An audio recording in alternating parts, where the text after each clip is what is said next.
So my journey was to commit to making a lot of money. And I graduated law school and made my first entrepreneurial decision not to be a real lawyer, as my mom stated, to take a bet on myself, to have faith and gratitude of the future that I was going to sell legal research online in 1992. Within 9 months, I was a millionaire.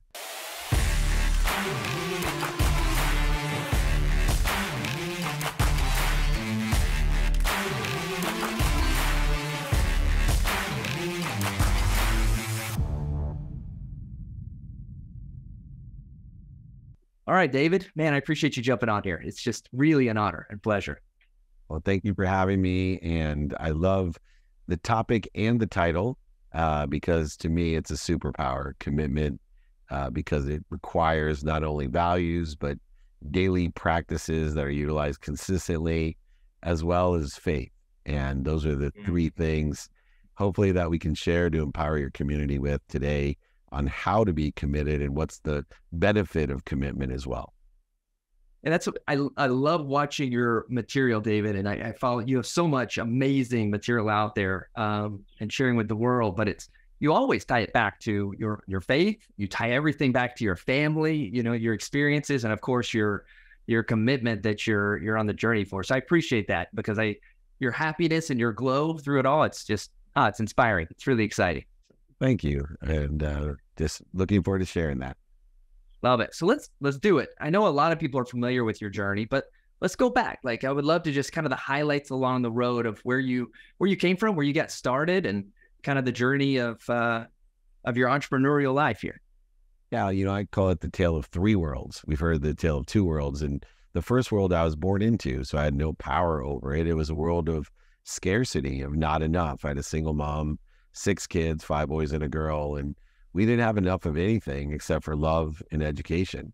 And so therefore, I set my commitment to providing financial security in a scarce world of not enough, where I was a victim financially. Things always happened to me. And I witnessed that by watching my mom cry anytime there was a financial stress or crisis. And so at the early age of 5, I decided to make a commitment to buy my mom a house and a car, thinking that would buy me the last piece of happiness that I was missing and love that wasn't there.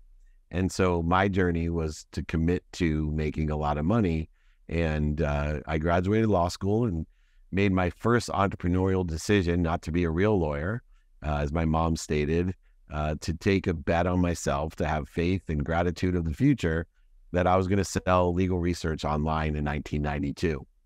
Within 9 months, I was a millionaire. I did extremely well, and the internet was not a fad. And as Justice Scalia stated to me, you could do research on the internet easier than you could do in books. And I will put it into context. The things I hear today about blockchain and crypto and some other things were the same things I heard about the internet in 1992. But by 1995, we had exited to Thomson Reuters for $3.4 billion.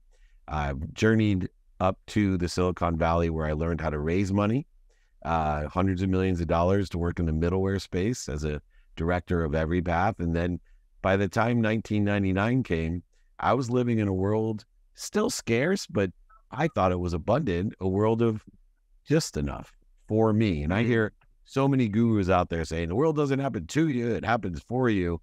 Well, there's some dangers in that, because when things are happening for you, it's still a trade and negotiation, a quid pro quo. It's still scarcity because there's just enough for you.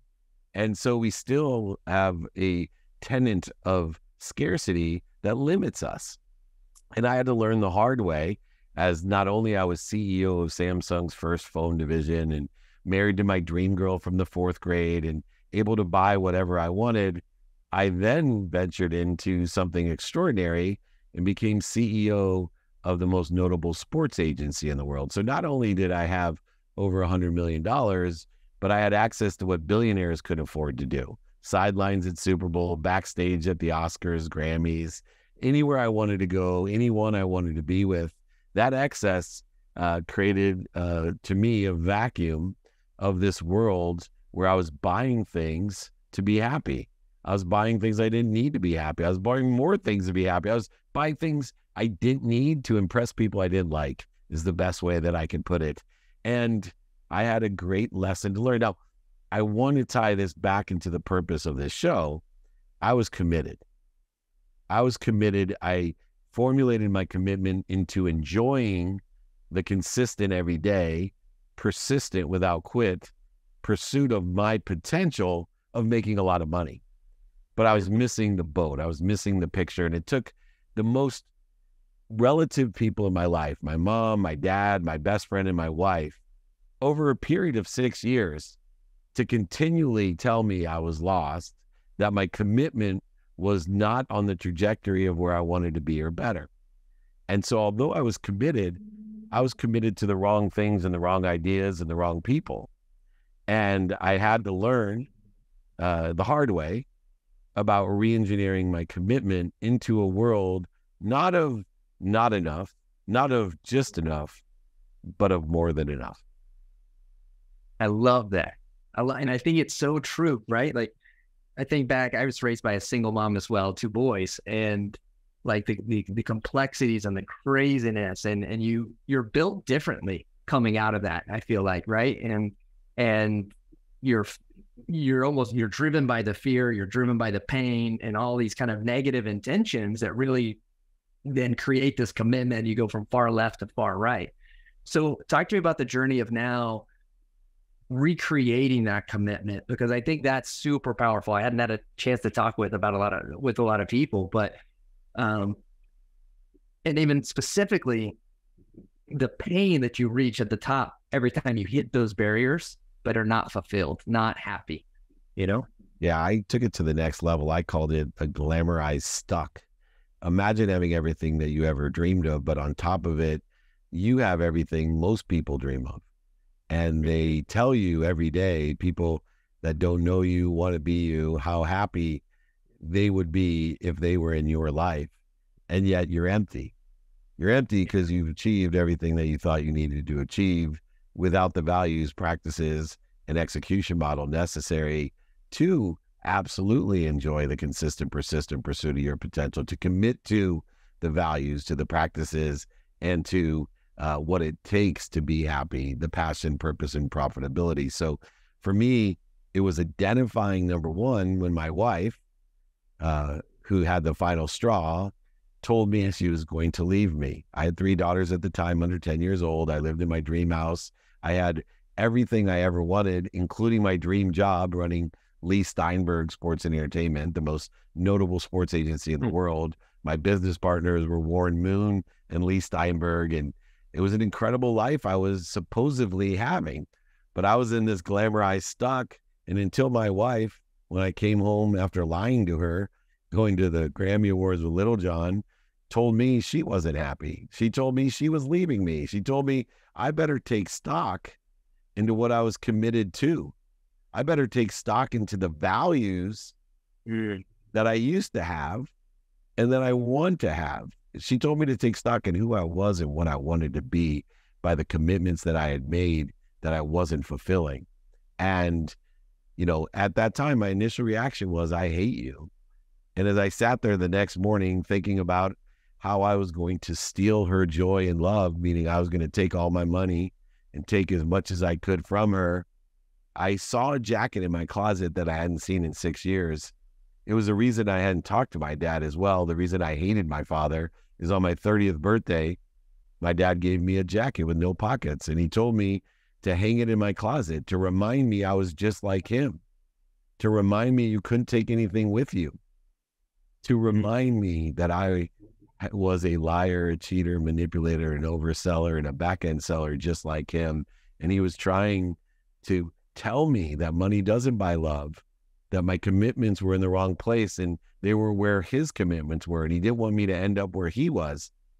And that time I told him I hated him.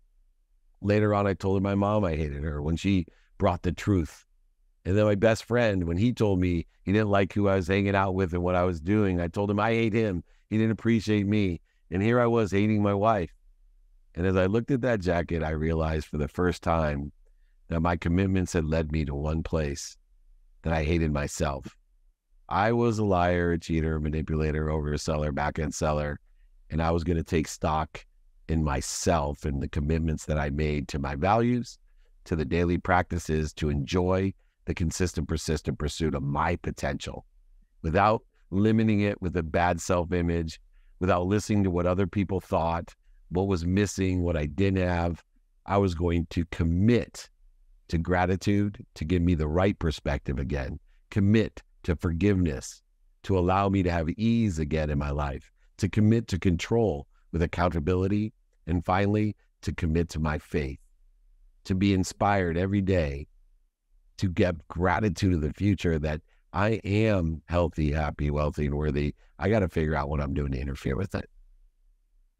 And I feel like as young entrepreneurs, it's almost counterintuitive, right? Like our number one thing is entrepreneurship, build the business, build the ship, build it all, and it's not that we can't do that, but for the sake of what, I like to ask, and it seems like you were forsaking a lot to get there. And then you put those as the priority and the business as the back end. I love watching you interact with your family, and how many kids do you have? 4, 3 girls and 1 boy. Yeah. Okay. That's what I was thinking. And you're taking trips with them. You're involving them in the business. I'm going to take a pivot here just because I respect you so much in this field. What are some of the fundamental things that you've changed pre this old commitment and this new commitment in your life with your wife and then also with the kids? Yeah, it's so interesting because it really starts with understanding time. And so I started to study time as a dependent variable of all matter, subjective and objective. And the first course correction that I had to take was to have non-negotiables based on time, giving a minimum amount of time every day to what was most important to me, taking the meaning or lessons of the past and putting them into a trajectory of where I wanted to be or better. And so the first non-negotiable, surprisingly enough, was the catalyst because I wanted to spend as a first priority my family. And I worked with my wife, coordinated and collaborated to create non-negotiables that every day I'd spend 7 days a week, a minimum amount of time with my family every day, all 4 kids, my wife, my mom, and even put a minimum of 10 minutes a day to keep in touch with other people that were relative to me, old friends, family, associates that I hadn't talked to. I just have a list and I'd go down at a minimum of 10 minutes a day. And my wife said, hold on a second, your priorities are out of whack. I said, what are you talking about? I am committed to you and our family. That's my priority. She said, if that's so, then you need to have a number one non-negotiable, yourself. You need to understand that if you don't take care of yourself, you're not going to take care of everyone else. And so I created a non-negotiable, a minimum of an hour a day on my health, because I realized if I was healthy, not only could I have as many wishes as I want during the day, but I could provide them as well. And if I was unhealthy, I would be relegated to one wish every day. And I've seen multi-billionaires who lose all the wishes and the capability of granting wishes because they're not healthy. So I did that. And then I put my family, minimum of 30 minutes a day, every day with my wife, minimum of 30 minutes with my son, minimum of 2 minutes with my daughters who are 24, 22, and 19 now. Even 2 minutes a day is worth more than 2 hours on a Saturday. I asked for 5 and they gave me 2. People get upset on the internet. They're only 2 minutes. I'm like, minimum. I try to get more, but you try having a 22, 24, 19-year-old daughters. And then a minimum of 1 minute with my mom to remind her every day what she wants out of me, which is I call her every day and let her know, Mom, I'm healthy. I'm happy. I love you and I appreciate you. Then a minimum of 10 minutes with my friends that I haven't talked to and family, etc. And then I study time for a minimum of 10 minutes a day. That's where it all started for me. Started with the non-negotiables, and then by studying time, a whole bunch of other efficient, effective, and statistical successes occurred by understanding the activity I got planned, I didn't have planned, and my sleep. But I love that it's so complex yet so simple. It's not about what you do in that time necessarily, right? It's not about the extravagance or where you're at or the emotion. It's just time. Yeah. That's simple. it changed, it's so funny with the kids, it changed my desire that I had to go pick them up from a practice or school to I get to. This is a very important shift as being a parent and a father, to get to go pick your kids up, because you get to spend 30 minutes of time one-on-one instead of I have to go pick them up. I love it. We talked around it a little bit. Your commitment going forward, I absolutely love. 1 billion people. Don't limit me. Forgive me. Yeah. Over 1 billion people. Talk to me about that just a couple seconds, and the avenues that you're doing that, because I think there's a lot of people that could join you in that effort, and that's obviously part of your mission.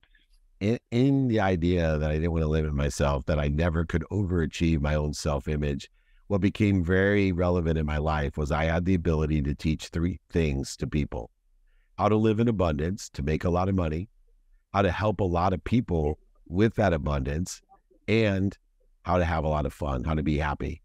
And so I wanted to create a collective consciousness to change the world of people who knew how to make money, help people, and have fun.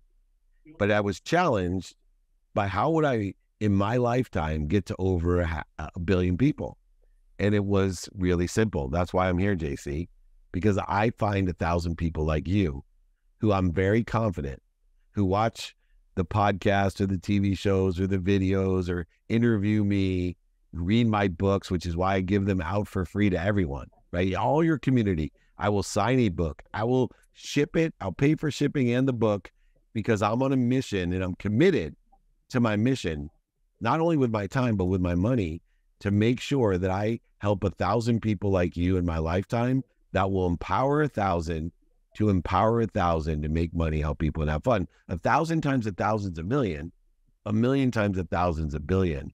And so that's why I spend so much time, money, and attention and intention to create the coincidences I want in my life, the coinciding of that in my life. I love it. I love it. And I recommend anyone listening. David's very active on Instagram. I mean, all over the place. But I love watching, I tune into your lives quite often on Instagram. And what's the email address if we want to email you for the book? Yeah, David@dmeltzer.com. First name David, first initial D, last name Meltzer, David@dmeltzer.com. If you forget the email, just Google me. You'll find how to get in touch with me. I'm everywhere at David Meltzer, but David@dmeltzer.com. Thank you so, so much. David, you're amazing. It's such a pleasure, man. And I wish you all the best with your family over the next many years. Enjoy the beach, my friend. We'll look forward to doing more content together about being committed to the trajectory of where you want to be or better. May everyone make a lot of money, help a lot of people, and have a lot of fun. Be kind to your future self. Do good deeds. It's that easy.